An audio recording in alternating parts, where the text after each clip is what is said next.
ನೀವು ಇಷ್ಟೇ ಗ್ಯಾರಂಟಿಗಳನ್ನ ಕೊಡಿ, ಆದ್ರೆ ಜೀವನದ ಗ್ಯಾರಂಟಿನೂ ಕೂಡ ಅದ್ರಲ್ಲಿ ಸೇರಿಸಿ ಕೊಡಿ, ಬದುಕುವ ಗ್ಯಾರಂಟಿಯನ್ನು ಕೂಡ ಸೇರಿಸ್ಕೊಡಿ. ಆ ಬದುಕುವ ಗ್ಯಾರಂಟಿ ಇದ್ರೆ ಅವ್ನು ಇನ್ನ 25 ವರ್ಷ 50 ವರ್ಷ ಚೆನ್ನಾಗಿ ಬದುಕ್ತಾನೆ.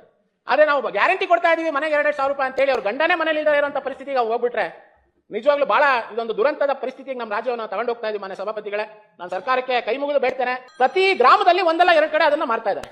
ಯಾಕೆ ಮಾಡ್ತಾ ಇದ್ದಾರೆ ಅಂತಂದ್ರೆ ಇಂಡೈರೆಕ್ಟ್ ಆಗಿ ಸರ್ಕಾರದ ಕಡೆಯಿಂದನೇ ಇದು ಕುಮ್ಮಕ್ಕಿದೆ. ಯಾಕಂದ್ರೆ ಟಾರ್ಗೆಟ್ ಮೀಟ್ ಮಾಡ್ಬೇಕು ಅವ್ನು. ಆ ಜಿಲ್ಲಾ ಏನು ಎಕ್ಸೈಸ್ ಟಿ ಸಿ ಇರ್ತಾನೆ, ಆ ಜಿಲ್ಲೆ ಎಕ್ಸೈಸಿನ ಕೋಟಾ ಏನೋ ಅವನಿಗೆ ಕೊಟ್ಟಿರ್ತಾರೆ, ಅವನದನ್ನು ಸೇಲ್ ಮಾಡಲೇಬೇಕು.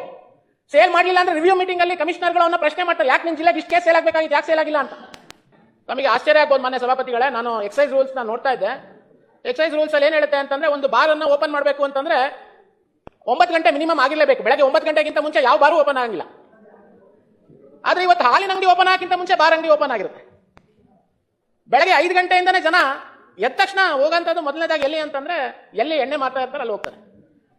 ಆದ್ರೆ ಇದು ಯಾರು ಮಾಡ್ತಾರೆ ಅಂತಂದ್ರೆ, ಯಾರೋ ಶ್ರೀಮಂತರು ಆರ್ಥಿಕವಾಗಿ ಬಹಳ ಚೆನ್ನಾಗಿದ್ದಾರೆ, ಅವ್ರಿಗೆ ಸಾಕಷ್ಟು ವ್ಯವಸ್ಥೆ ಇದೆ, ದಿವಸ 1000 ರೂಪಾಯಿ ಆದಾಯ ಇದೆ ಅನ್ನೋಂಥವ್ರು ಮಾಡ್ತಾ ಇಲ್ಲ. ದಿವಸ ಬೆಳಗ್ಗೆ ಎದ್ದು ಕೆಲಸಕ್ಕೆ ಹೋಗಿ ಅವತ್ತಿನ ದುಡಿಮೆಯನ್ನು ದುಡಿದು ಬರ್ತಾ ಇರುವಂತವ್ರು ಇವತ್ತು ಮುಕ್ತವಾಗಿ ಸಿಗ್ತಾ ಇದೆ ಅನ್ನೋ ಒಂದೇ ಒಂದು ಕಾರಣಕ್ಕೋಸ್ಕರ ಹಾಗಾಗಿ ನಾವು ಇವತ್ತು ಬೇಕೆಯನ್ನ ಕೇಳ್ತಾ ಇರೋಂಥದ್ದು. ನೀವು 40,000 ಕೋಟಿ ದುಡಿತೀವಿ ಅಂತ ಹೇಳ್ತಾ ಇದ್ದೀರಾ, ಇಡೀ ಒಂದು 20% ಯಾರು ಈ ತರ ಕುಡಿದು ಸತ್ತಿದ್ದಾರೆ ಅಂತಂದ್ರೆ ಅವ್ರ ತಂದೆ ತಾಯಿ ವಯಸ್ಸಾಗಿರೋ ಹೆಸರು ಒಂದು 10-20 ಲಕ್ಷ ಡಿಪಾಸಿಟ್ ಇಡಿ, ಅವ್ರ ಮಕ್ಕಳ ಹೆಸರು ಡಿಪಾಸಿಟ್ ಇಡಿ.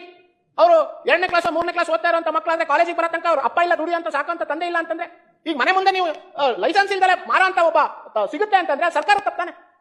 ಅವನಿಗೆ ಮನೆ ಮುಂದೆ ಸಿಗೋಂತ ಕಾರಣ ತಾನೆ ಅವ್ನು ಬೆಳಗ್ಗೆ ಎದ್ದು ಕುಡಿತಾ ಇರೋದು.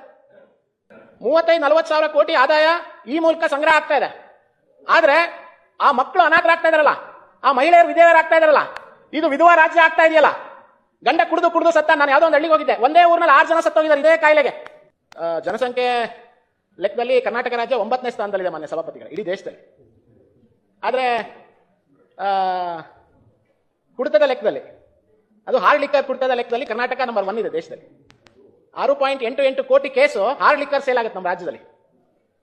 ಅಂದ್ರೆ ಸರ್ಕಾರ ಅದು ತನ್ನ ಆದಾಯ ಹೆಚ್ಚಳ ಮಾಡ್ಕೊಳ್ಳೋದಕ್ಕೋ ಅಥವಾ ಜನರಿಗೆ ಮುಕ್ತವಾಗಿ ಎಲ್ಲ ಕಡೆ ಈ ಕುಡಿಯುವಂತ ಏನು ಲಿಕ್ಕರ್ ಇದೆ ಅದು ಸಿಗಬೇಕು ಅನ್ನೋಂಥ ಕಾರಣಕ್ಕೆ ಪೂರೈಕೆ ಮಾಡ್ತಾ ಇದೆಯೋ, ಅಥವಾ ತನ್ನ ಬಜೆಟ್ ಅಲ್ಲಿ ತಾನು ಘೋಷಣೆ ಮಾಡಿ, ಯಾಕಂದ್ರೆ ಕಳೆದ ವರ್ಷ 38,000 ಕೋಟಿ ಎಕ್ಸೈಸ್ ಇಂದ ಇನ್ಕಮ್ ನಿರೀಕ್ಷೆ ಇತ್ತು ರಾಜ್ಯಕ್ಕೆ ಸರ್ಕಾರಕ್ಕೆ, ಅದು 35,000 ಕೋಟಿ ಬಂತು. ಈ ಸರಿ ಸ್ವತಃ ಮುಖ್ಯಮಂತ್ರಿಗಳೇ ಮೊನ್ನೆ ಒಂದು ರಿವ್ಯೂ ಮೀಟಿಂಗ್ ಮಾಡಿದ್ದಾರೆ, 43,000 ಕೋಟಿ ಆಗಲೇಬೇಕು ಅನ್ನುವಂಥ ಒತ್ತಾಯನೂ ಕೂಡ ಮಾಡಿದ್ದಾರೆ. ಈಗ 26,000 ಕೋಟಿ ಇಲ್ಲಿವರೆಗೂ ಕಲೆಕ್ಷನ್ ಆಗಿದೆ. ಈಗ ನಮ್ಮ ಸರ್ಕಾರದಿಂದ ಮೊನ್ನೆ ಅಬಕಾರಿ ಸಚಿವರು ಒಂದು ಉತ್ತರವನ್ನು ಕೊಟ್ಟಿದ್ದಾರೆ. ಏನಂತ ಉತ್ತರ ಕೊಟ್ಟಿದ್ದಾರೆ ಅಂತಂದ್ರೆ, ಚಳಿ ವಾತಾವರಣ ಇರೋದ್ರಿಂದ ಬೀರ್ ಕುಡಿಯೋರ ಸಂಖ್ಯೆ ಕಡಿಮೆ ಆಗಿದೆ ರಾಜ್ಯದಲ್ಲಿ ಅಂತ.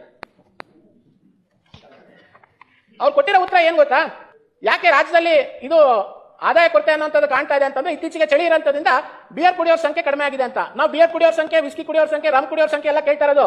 ನಾವು ಕೇಳ್ತಾ ಇರೋದು, ಸ್ವಾಮಿ ನೀವು ಇಷ್ಟೊಂದು ಅವರಿಂದ ಹಣ ಸಂಗ್ರಹ ಮಾಡ್ತಾ ಇದ್ದೀರಾ, ನಾನು ನಿಮಗೆ ಸ್ಟಾಟಿಸ್ಟಿಕ್ಸ್ ಇದನ್ನ ಮಾಡಿದ್ದೀನಿ. ನಮ್ಮ ರಾಜ್ಯದಲ್ಲಿ ಅಡಲ್ಟ್ ಜನಸಂಖ್ಯೆ, ನಮ್ಮ ರಾಜ್ಯದಲ್ಲಿ ವಯಸ್ಕರ ಜನಸಂಖ್ಯೆ ಸುಮಾರು 4.5 ರಿಂದ 5 ಕೋಟಿ ಇದೆ. ನೀವು 45,000 ಕೋಟಿಯನ್ನ ಆದಾಯವನ್ನ ನೀವು ಅವರಿಂದ ನಿರೀಕ್ಷೆ ಮಾಡಿದ್ರೆ, ಪ್ರತಿಯೊಬ್ಬ ಪುರುಷನ ತಲೆಯಿಂದ ಕನಿಷ್ಠ 12,000 ರಿಂದ 15,000 ರೂಪಾಯಿ ಅಷ್ಟು ತೆರಿಗೆ ಸಂಗ್ರಹ ಆಗ್ತಾ ಇದೆ. ಅವ್ನು ಕುಡಿಲಿ ಬಿಡ್ಲಿ, ಅವನಷ್ಟು ದುಡ್ಡನ್ನು ಕಟ್ತಾ ಇದ್ದಾನೆ ಸರ್ಕಾರಕ್ಕೆ ಬೇರೆ ಬೇರೆ ಸ್ವರೂಪದಲ್ಲಿ. ಅಂದ್ರೆ ನಾವು ಕೂಲಿ ಮಾಡೋರ ಹತ್ರ 15,000 ರೂಪಾಯಿ ಅಷ್ಟು 12,000 ರೂಪಾಯಿ ಅಷ್ಟು ತೆರಿಗೆ ಸಂಗ್ರಹ ಮಾಡ್ತಾ ಇದೀವಿ. ನಾವು ವಾಪಸ್ ಅವ್ರಿಗೆ ಏನ್ ಕೊಡ್ತಾ ಇದೀವಿ?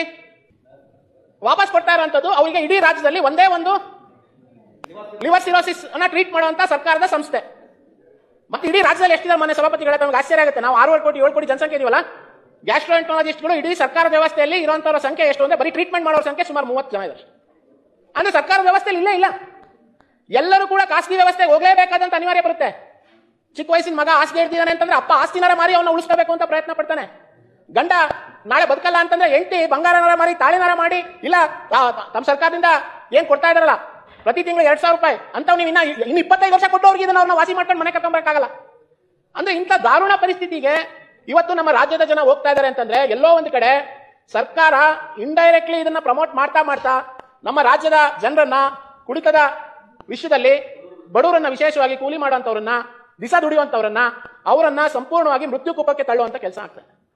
ನೀವು ಕಟ್ಟುನಿಟ್ಟಾಗಿ ಕಾನೂನನ್ನ ತಂದು, ನೀವು ಯಾವುದೇ ಒಬ್ಬ ವ್ಯಕ್ತಿ ತನ್ನ ಅಂಗಡಿಯಲ್ಲದೆ ಹೊರಗಡೆ ಇದನ್ನ ಮಾಡ್ತಾ ಇದ್ದಾನೆ ಅಂತಂದ್ರೆ ಲೈಸೆನ್ಸ್ ಕ್ಯಾನ್ಸಲ್ ಮಾಡುವಂತ ಕಾನೂನು ತರಬೇಕು. ಅವನ ಮೇಲೆ ಲಕ್ಷಾಂತರ ರೂಪಾಯಿ ದಂಡ ಹಾಕಬೇಕು. ಆ ಲೈಸೆನ್ಸ್ ಅನ್ನ ಪರ್ಮನೆಂಟ್ ಆಗಿ ನಾವು ಕ್ಯಾನ್ಸಲ್ ಮಾಡಬೇಕು. ನೀವು ಈ ತರದ ಕಟ್ಟುನಿಟ್ಟಿನ ಕ್ರಮಗಳನ್ನ ನಾವು ಜರುಗಿಸಲಿಲ್ಲ ಅಂತಂದ್ರೆ ಮನೆ ಸಭಾಪತಿಗಳೇ, ಬಹಳ ಬೇಸರದಿಂದ ಹೇಳ್ಬೇಕಾಗತ್ತೆ.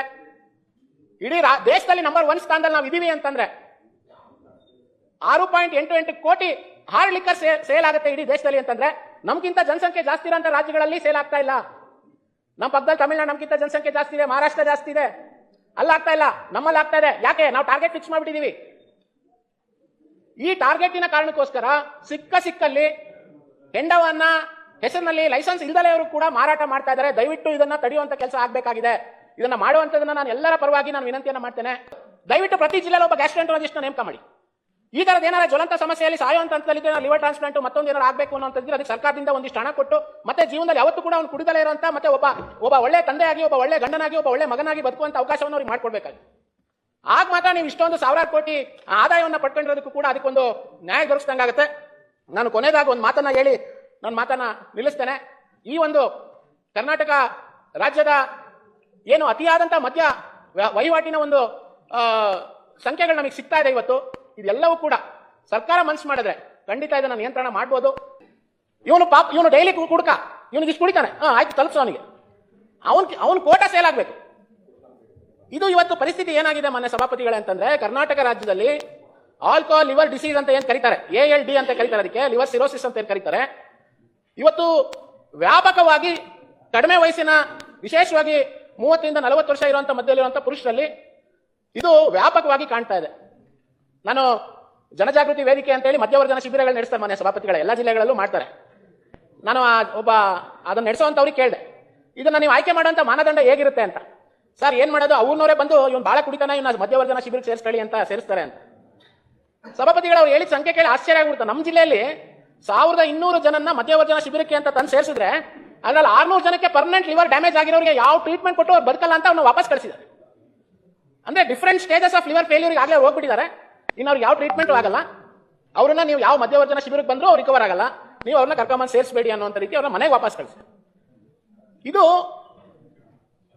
ಯಾವ ಮಟ್ಟಕ್ಕೆ ಸಮಾಜದಲ್ಲಿ ಪಿಡುಗಾಗಿದೆ ಅಂದ್ರೆ ಮಾನ್ಯ ಸಭಾಪತಿಗಳೇ, ಪುಟ್ಟ ಮಕ್ಕಳನ್ನ 5 ವರ್ಷ 8 ವರ್ಷ 10 ವರ್ಷದ ಮಕ್ಕಳುಗಳನ್ನ ಇರುವಂತವ್ರು ಅವರನ್ನ ಅನಾಥರಾಗಿ ಮಾಡಿ ತಂದೆಗಳು ಸಾಯ್ತಾ ಇದ್ದಾರೆ. ಟ್ರೀಟ್ಮೆಂಟ್ ಇಲ್ಲ ಅವ್ರಿಗೆ.